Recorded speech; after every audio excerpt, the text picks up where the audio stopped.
Mix avocado, dragon fruit, banana, and mango. Ayan. Sobrang sarap nito mga ka-idol. Oh, naging violet siya dahil sa dragon fruit.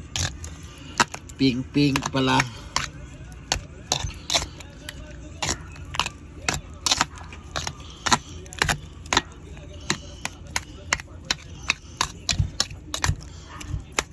Sarap yung avocado kasi walang mga gamot-gamot o walang mga roots. Kasi minsan